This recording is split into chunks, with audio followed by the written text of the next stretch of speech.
Imagine this. One day, you find out that something you thought or hoped was guaranteed in your life is no longer valid. Everything is turned upside down by somebody else's decision that affects not only you, but your children. You feel completely overwhelmed and don't know how to thrive going forward. Hi, this is Heike Yates, and I'm so excited you're here with me. Before we dive into today's episode, I want to tell you about the ultimate intermittent fasting system for beginners. Intermittent fasting can be intimidating when you're doing it on your own. That's why I created the ultimate intermittent fasting system for beginners. If you want a sustainable and easy to follow intermittent fasting guide perfect for an empty nester mom, then this was made just for you. This program will teach you how to incorporate intermittent fasting through a step-by-step, easy to implement process. The program also is rounded out by Pilates exercises that don't hurt your knees but help you get lean and strong. You can go at your own pace and have support along the way. Are you ready to boost your metabolism and lean out for a vibrant second half? Then join the Ultimate Intermittent Fasting System for Beginners today. I will leave a link in the show notes. And let's dive into today's expert interview. I'm Heike Yates, a fitness and nutrition coach with 30 years of experience. I empower empty nester moms over 50 to take back their health and strength to feel vibrant in their second half of life. Right now, you're joined by thousands of empty nester moms around the world who stop dimming their light and instead ignite their spark. On this podcast, I do what I do best, taking complicated information about fitness, nutrition, and mindset strategies and breaking it down into baby steps that are simple, actionable, and reliable so you can implement them into your life. I regularly interview some of the most inspiring guests who share their honest stories on how they went from their worst to their best in life so that you know you're not alone in your struggles. Join me as we redefine what aging looks and feels like by taking action and saying, yes, I can. This is the Pursue Your Spark podcast. Well, hi, everybody. I'm so excited to be back with our first guest of the year. And our guest today, Karen Wright, is a master certified coach, a pioneer in the coaching profession, I should say, and a two-time author, including The Accidental Alpha Woman, a guide to thriving when life feels overwhelming. She's a single mother of two wonderful, she says, young men, and an avid reader and traveler.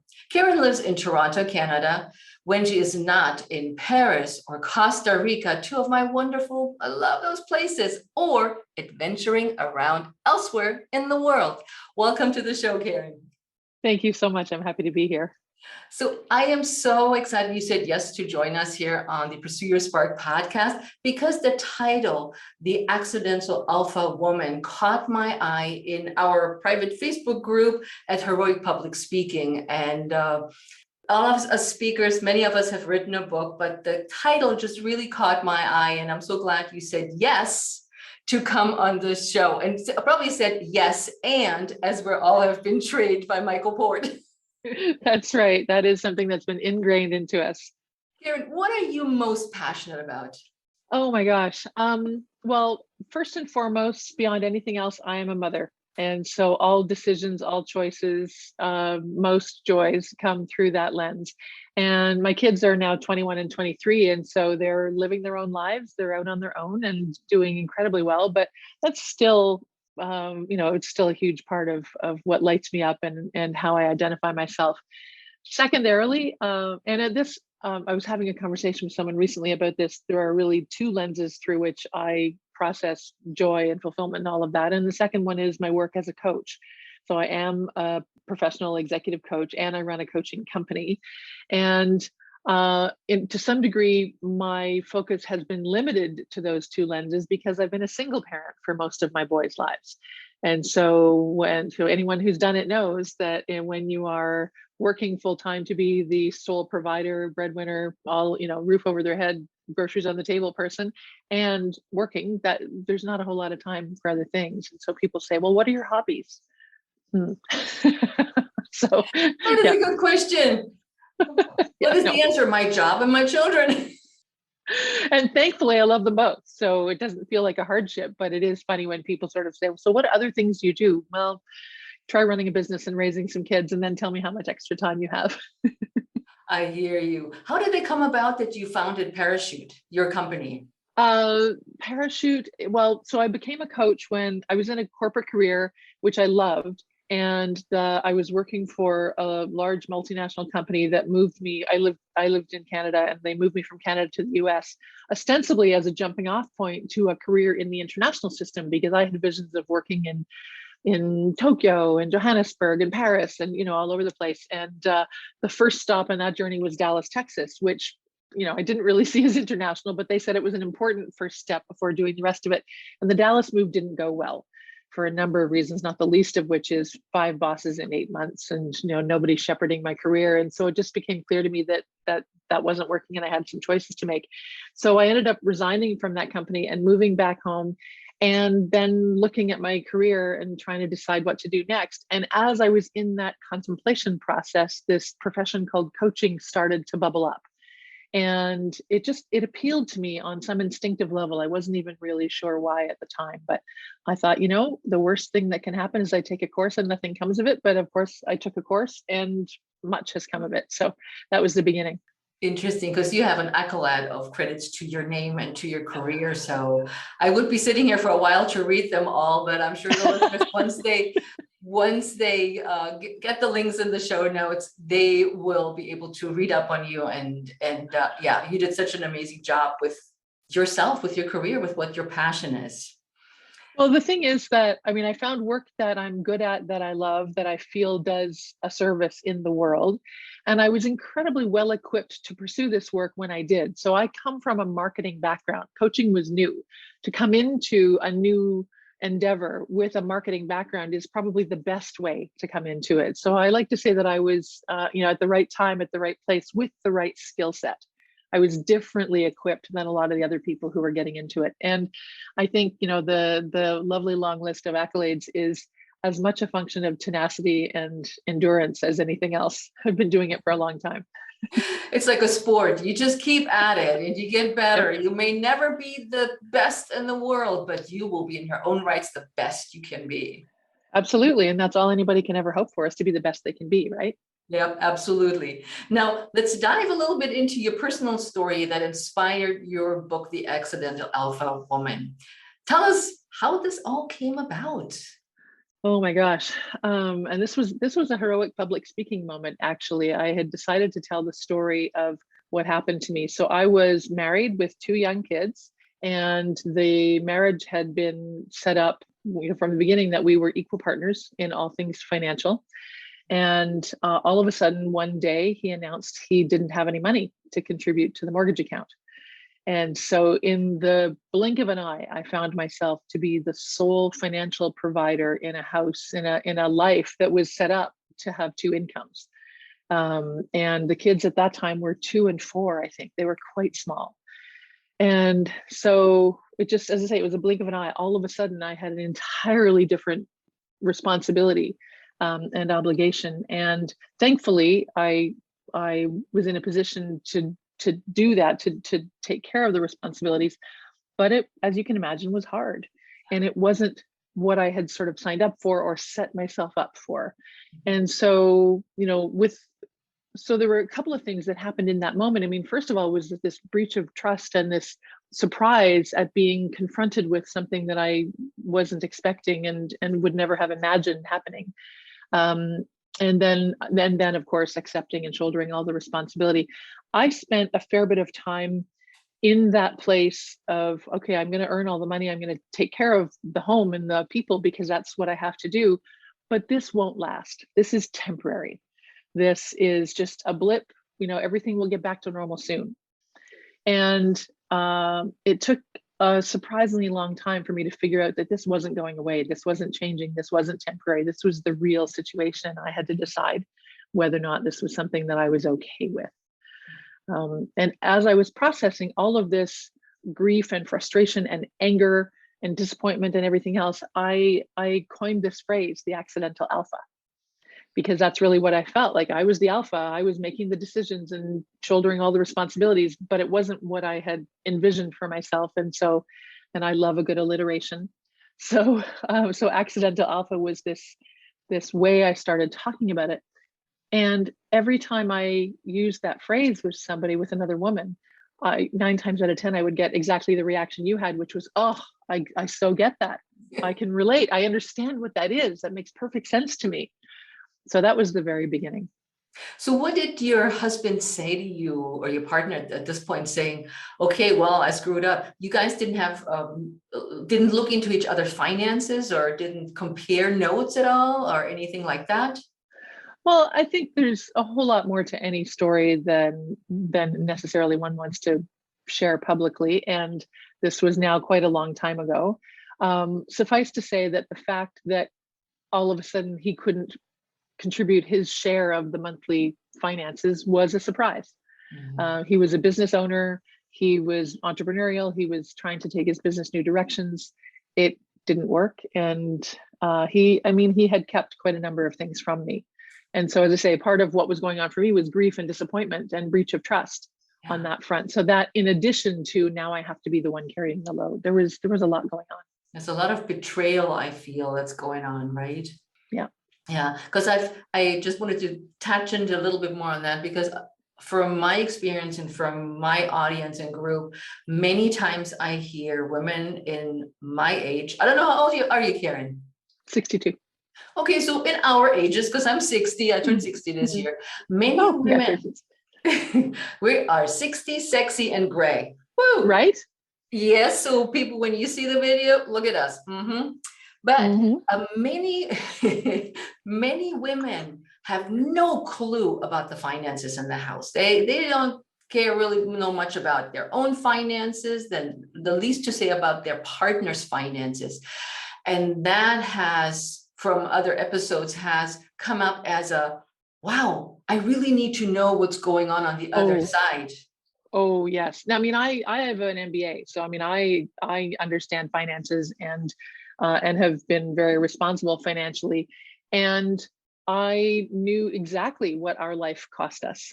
And so the missing link. So I think any woman who doesn't have a really good sense of what their life costs and where the money comes from and what their plan B would be if something happens, I think not having that handled, not confronting that, even though it's really difficult sometimes, I think not confronting it is a huge mistake. So I am with you that it's really, really important that we understand that aspect of our life in whatever form it takes. The missing link for me was that he hadn't disclosed the trouble his business was in and the degree to which he had been funding the problems in the business with his personal money. But, we got married at 35. And so we both had some resources coming in. Mm-hmm. And so what I didn't know was that he had depleted a lot of what he had come in with because he was trying to solve the business problem without telling me. Without telling you. Yeah. Communication is so important in a relationship. And trust. And trust. Oh my God. Yes. The total betrayal of trust right there. Now, Karen, describe the alpha woman to me, because the alpha male, we all know it's like the wolf hounding down the chickens or whatever. But what is the alpha woman like? Well, I distinguish in the book between an intentional alpha and an accidental alpha, because I know a huge number of women these days we all have some alpha in us, right? Alpha is essentially leadership. And I think the alpha word has gotten too closely associated with the conventional, stereotypical male form of leadership. But for me, alpha is I'm taking charge. I'm taking responsibility, and I am going to go forward and do things in the world that I think are important and meaningful. And in my view, the difference between an intentional alpha and an accidental alpha is the intentional alpha started out that way. intended to be that way, designed their life to support them being that way.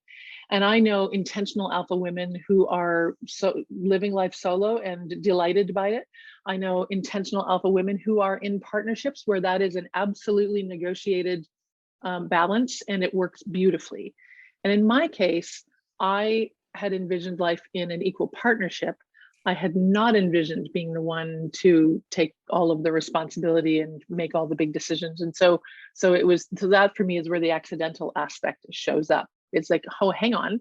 All of a sudden, this is what I have to do. And it was not what I thought I was going to be doing, not how I thought I would be living my life. And people come to an accidental place a lot of different ways. I mean, I can so relate to your book and what you're saying, because I found myself in similar shoes with a lot fewer assets and children pretty much the same age as your kids were. Oh boy. Mm-hmm. So I became that accidental alpha big time. No, you either sink or you float. That's the way I look at it. Yep. Now, when we're talking about your book, Karen, is the book about executives or for executives, women higher up breadwinners, or what is your goal with the book? Well, I think that by virtue of the fact that an accidental alpha is oftentimes the breadwinner in their home, it's not for executive level women, but it is for women who have that capability of supporting a household, whether it's just themselves or whether it's a whole family. So there is a bit of a correlation between ability to earn and being this accidental alpha. My hope was so when I first started talking about the accidental alpha and thinking about doing something with it in the form of a book or a talk or whatever, I struggled with it a bit because I felt like I was just telling my story, and I didn't feel like just telling my story was enough. And then I found a writing coach through this heroic public speaking program that you and I have both participated in. I found a writing coach, and she helped me bring my professional knowledge into this idea. So she helped me put a coaching framework on this accidental alpha personality and create it as something that then might be helpful to others. So it's a little bit of, if I had applied everything I know, I might have found a better way through the process that I had to confront. And so how can I bring some of those tools to other people who might find themselves in a similar position? Yeah, a framework is so helpful, or a step-by-step process. So you're not getting lost of trying to figure out where the heck you're going to go with your life, your thoughts, your assets, your whatever else is going on at that moment. Yeah, exactly. Now, that framework is called Receive. Tell us more about that. Well, when you set up to communicate something, it is great to have a way of framing things that people can remember. Yep. And the idea of being better at receiving is, I think, fundamental to getting through a difficult situation. A lot of women I know, and I am front of the pack on this, I'm fiercely independent. I will take care of it. I will handle it. No, I don't need help. I don't want to bother anybody. I don't want to admit weakness, whatever the reason. And so I think the idea of receiving help is a really important idea. And so when I was contemplating how to create a framework, I found that I could work with the word receive. And so the word is both the message and the framework. And then I was able to put together a series of steps that worked with that word using the first letters. Yeah, I love that. Now, you tapped on something that we want to do it all. And I know that I can just relate to you so much. It's like, I can do my job. I can raise the kids. I can drive to soccer practice, and I could cook a meal, and I could be a sexy partner on top of that. Why do we feel that way? What is that upbringing? Where does that come from that we as women, we feel that way? It's so frustrating. I know. I'm not a psychologist, and so I can't say where it all comes from. I do think there's some aspect of, I don't want to admit I can't handle it. In my case, there were some things going on in my life that I wasn't terribly proud of. And I was a little bit worried about what other people might think. So I'm going to take care of things so I don't have to let anyone in. There's the aspect of, I don't want to bother anybody else. Everyone else has got all of their own things, so they probably don't have room to help me. of course, True. without asking, because, most people will help you if you ask. But so, I think it's rooted in a lot of things, but I think the sort of stereotypical historical position of women has been caregiver, helper, nurturer. And I think we generally caregive and help and nurture ourselves last on the list. And I think that's the biggest problem. That's very true. Very true. Because Yes, you know. somebody just recently asked me as I was interviewed, they said, so what do you do for self-care? And I sat there and I'm like, I go for a run. And they're like, no, for self-care. I'm like, I don't really know. I do this and that. And they're like, no, this is not self-care. They were telling me that they had interviewed so many women that had no answer to the word self-care. What do you do for self? Do you meditate? Do you go on a trip? Do you get your hair done? Whatever it is, it doesn't matter. Yeah. And I couldn't think of anything. And they said, we have to start a day of self-care where it's not dependent on anybody else's wishes and needs and just what we would love to do at the moment. Mm-hmm.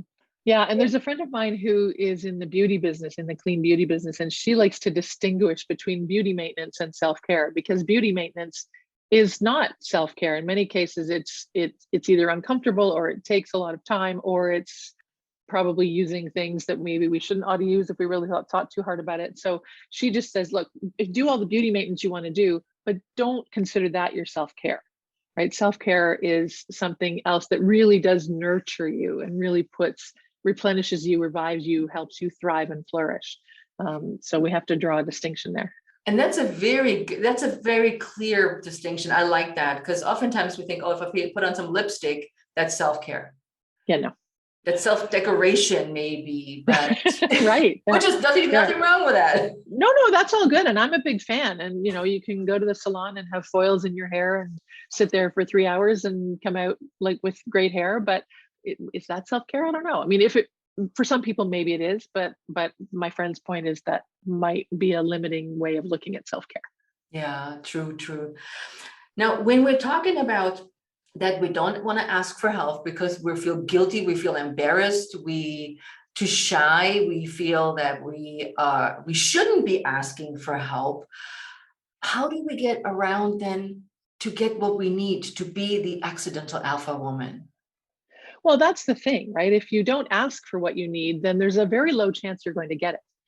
And so you have a choice. You can either be disappointed, or you can do something uncomfortable and maybe a little bit difficult, which is ask for what you need.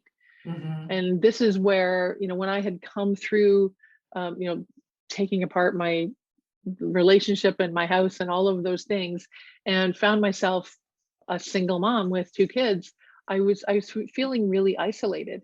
And it became clear to me that people weren't just going to come knocking on my door, inviting me places. There were a lot of people who thought I was still consumed with what was going on, or maybe weren't even aware, or, were uncomfortable with how to approach me, or whatever it was. I'm sure there were lots and lots of perfectly good reasons. The point is, if I wanted to do things, I needed to reach out to people. And that for me was hard, but it was exactly what I had to do if I was going to have the life that I wanted to have, if I was going to be doing something other than sitting home by myself after my kids went to bed. Did you feel ashamed at that point? I don't know. I think ashamed that I didn't see what maybe others could have seen.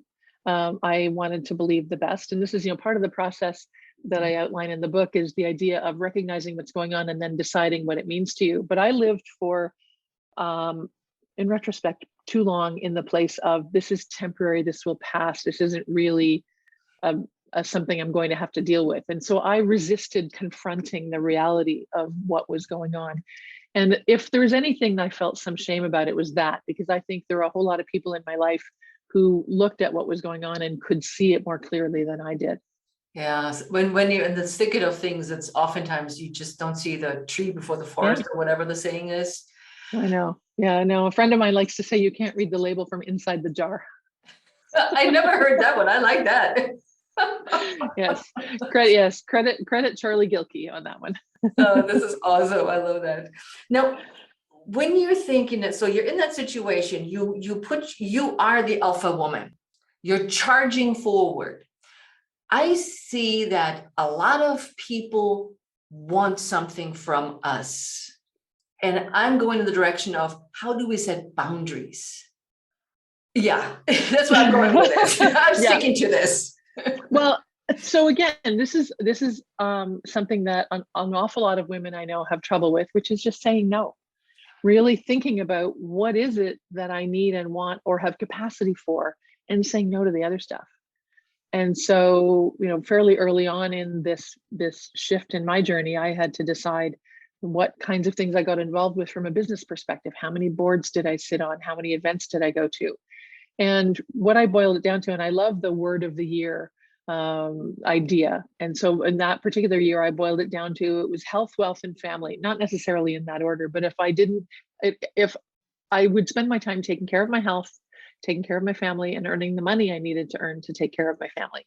And if it didn't fit into any of those three categories, I was going to give myself permission to say no. And so I said no to a lot. Okay, so basically prioritizing where your personal needs are at that time. Mm-hmm. And I can't control whether somebody else gets upset because I say no.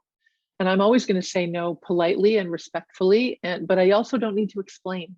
Mm-hmm. If you invite me to an event and it just doesn't work for me, if I don't have the capacity to be there, I'm just saying, no, thank you. I can't be there. Mm-hmm. Thanks for asking me, but I can't be there. And that's it. Yeah. Right? It's hard to say that at first. It is. Like, I should be saying yes. No, I shouldn't. No. I know. But if you scroll ahead and think, well, how will I feel if I go?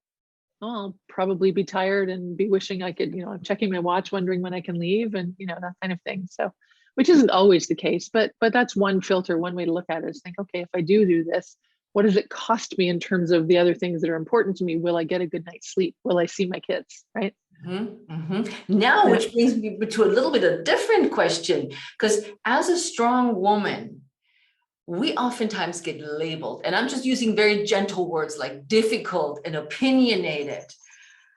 So how do we change that perception? Because I get you, and the listeners are saying, yeah, they're also independent and they're also strong. But if I step up like this, people call me names. Let them. That was just let it sink in a little bit. Let them. Don't worry about it. Yeah. I mean, really, if I worried about what everybody thinks about me, I have a hard time getting out of bed in the morning. I know that I attempt to be good at what I do and respectful of the people I interact with and kind as often as possible. And you know what? I'm doing the best I can. And there are times when I might make a bold choice or be assertive about a decision or shut down an opportunity or disappoint a human being or whatever it is. But if I'm doing that respectfully, professionally, then if they are upset, I can't control that. I can't control what other people feel. And don't let those people make you feel bad about yourself. That's what I always do too. No, exactly. But again, that's a choice we get to make. I get to decide whether I feel bad. Yeah. Right. Yes. So someone can try all they like, but I get to decide whether they succeed in making me feel bad. Mm-hmm. Very true. And some people try hard. Make no mistake. Some people try, right? Some people try really hard. Yeah, you got to have a little bit of a thicker skin or let it roll off you, or however, like you said, they don't control your life and your choices. And for me, it's a great filter for who do I want in my life. And there are some people we don't get to choose so much with, but you know what, if there's a person in my life who's constantly being critical of my choices, I'm not sure why they're there. Mm-hmm, mm-hmm. Very true. I always say, surround yourself with a happy community, and yes. let go of the naysayers. That's always my big thing when I hear and talk to people. I'm like, why are you around that person? Right. Oh, they need me. No, they don't need you. They just need you to complain to them. Right. And get upload on you, and then they feel great, and you worried, and you have all their sorrows, and then you can't sleep because you're thinking about their problems. No. Nope. I don't have capacity for that. I feel great compassion for people who are struggling, for people who haven't figured out how to be happy in their lives. And if I have suggestions for them in terms of how they might have a happier life, if they ask, I'm happy to share, but I can't take responsibility for other people's happiness. Yeah, very true. Now, you've been on your own for a long time. I've been on my own for a very long time and got married just 10 years ago, but I was alone for a long time with my little kids. So many women find themselves in transition, becoming the accidental woman, the accidental alpha woman, Mhm. whether it's by choice or not by choice. How do you handle a transition like that? What aspect of it? What do you mean? It's like suddenly you're confronted with the I'm suddenly in charge of the money. I'm suddenly in charge of debt. I'm suddenly in charge of planning things for the children. That this or the school activities. So that whole life change from being a unit, let's put it that way, Mhm. a unit to being a solo. Yeah, I mean, reality was I was doing most of that stuff anyway. So really not a big choice. Mhm. Sometimes I had to ask for help where I wouldn't have had to ask for help before. So if somebody needs a drive here and the other person needs a drive over there, I can't do both. So I had to build some relationships or reach out and ask for, can you help me with this? Can you help me with that? Had to cultivate a network of babysitters that I hadn't had before. I also waited.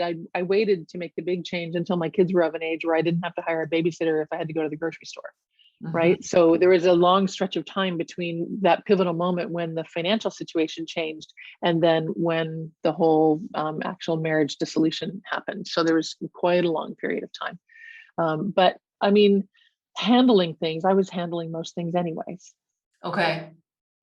Okay. So that was an easier, as I see that smile on your face, just like, in hindsight, I was like, yeah, got it all done, got it under control.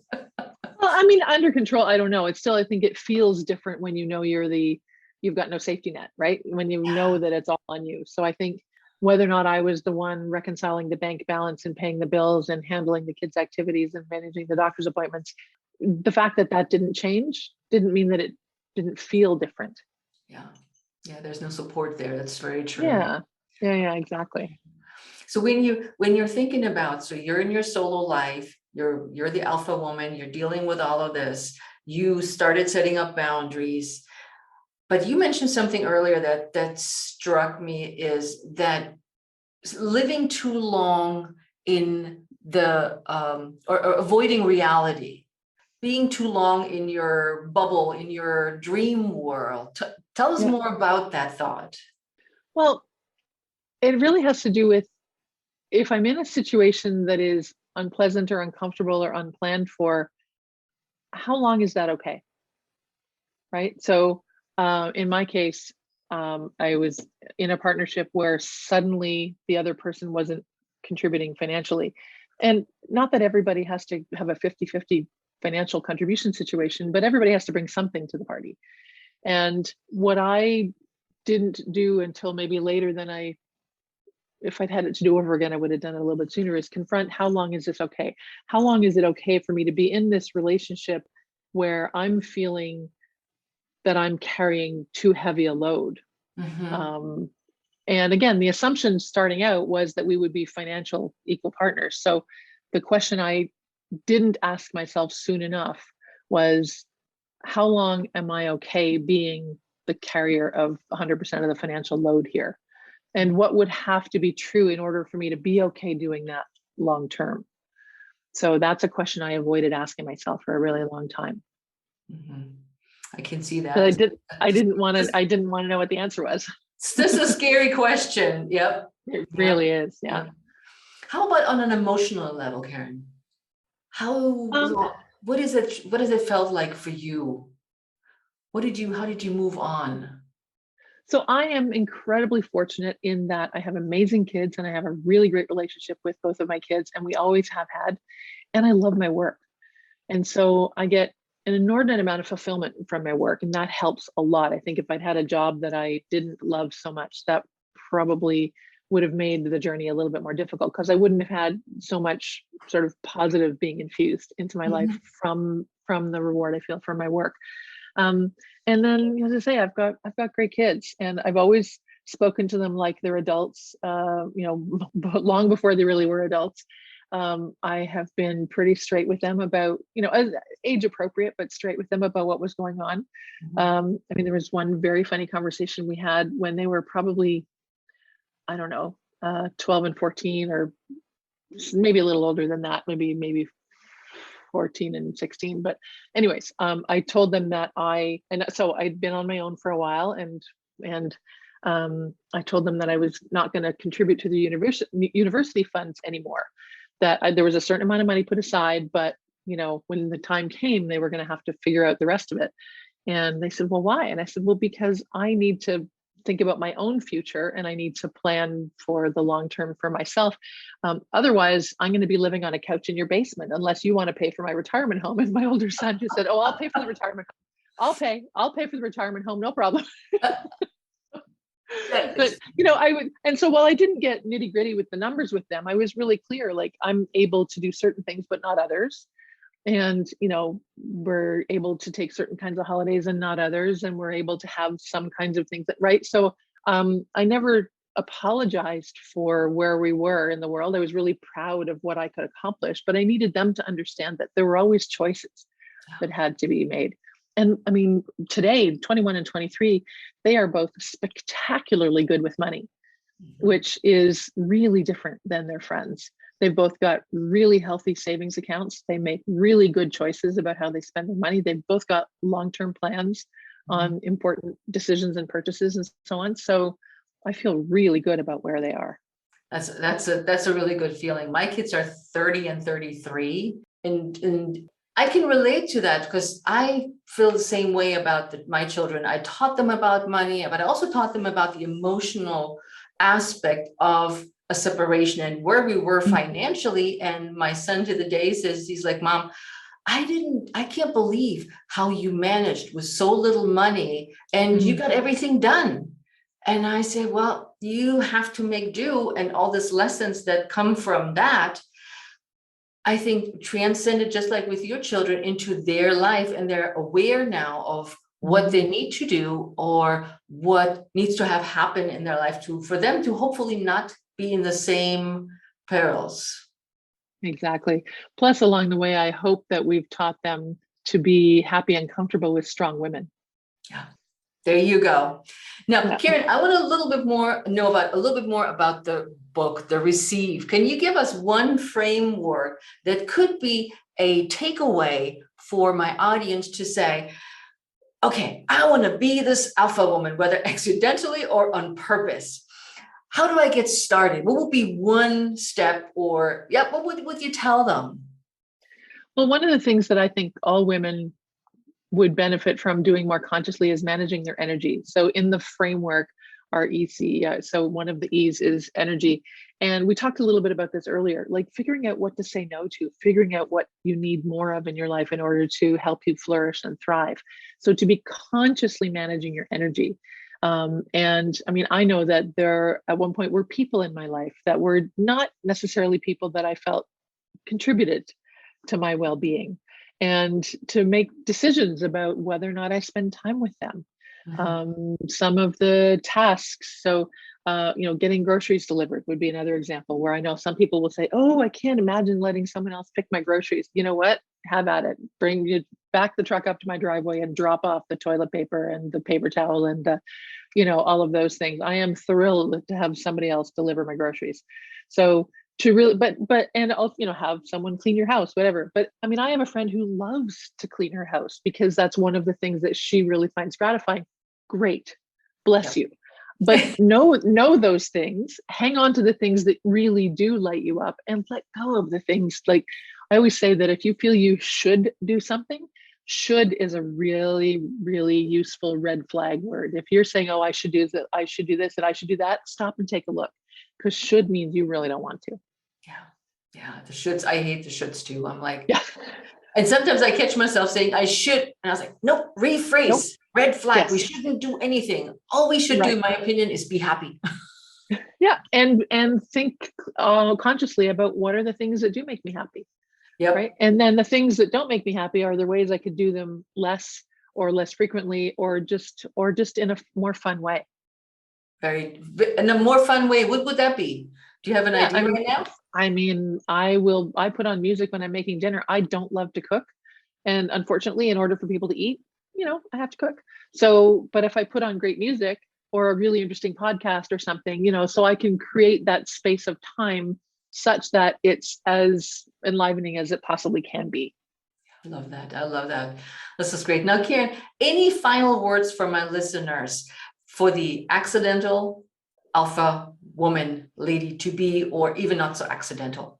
Well, I think taking care of yourself and knowing what is important to you and opening yourself up to receive input, assistance, support from others. I think we could all do a little bit more of that. So just being willing and also to get better at noticing it. I give a couple of examples in the book of times when people offered me help and I was so determined to do whatever it was the way I had decided to do it, or just the fact that I had decided to do it, I almost didn't see it coming. And so to open yourself up to, oh, hang on, the world is a kind and generous place. And if I allow people in, I might actually find that my load could be a little lighter. My life could be a little easier. Very true. Because at the moment you're thinking everybody's against you and nobody wants to support you. The world is an evil place and you have to just plow on through. And you're laughing, you can relate. Now, Karen, where can people reach you on social and where can they get your book? The book is on Amazon all over the world. So The Accidental Alpha Woman, The Guide to Thriving When Life Feels Overwhelming, and it's available in all the formats. So that's that. And Karen Wright Coach on Instagram and K Wright Coach on Twitter. And I run a coaching company. So my professional presence is at parachuteexecutivecoaching.com. Yep. And Karen also goes out and speaks about all kinds of wonderful things related to us women and other things, of course. Thank you so much for joining us today, Karen. It's been a pleasure meeting you in person and hearing all about your book and your life and yourself. Thank you so much for having me. It's been a pleasure. So everybody, listen up. As always, before we close, I want you to not just listen to this episode. I want you to reach out to either one of us. Karen's links will be in the show notes and also the link for the book so you can easily get your hands on it so you don't have to drive while you're write while you're driving or pull over. It's all there for you when the recording is live. But reach out to us on social media because we love to talk to you. We want to hear from you. Please reach out to Karen or me at Heike Yates or on Facebook, Heike Yates Pursue Your Spark. Let us know your thoughts about today's episode. How did it impact you?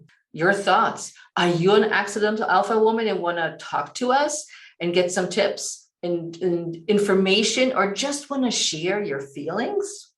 Please reach out to us. We can't wait to hear from you. And that, my friends, we are, as always, out of here, and we'll see you next time on the Pursue Your Spark podcast. Ciao.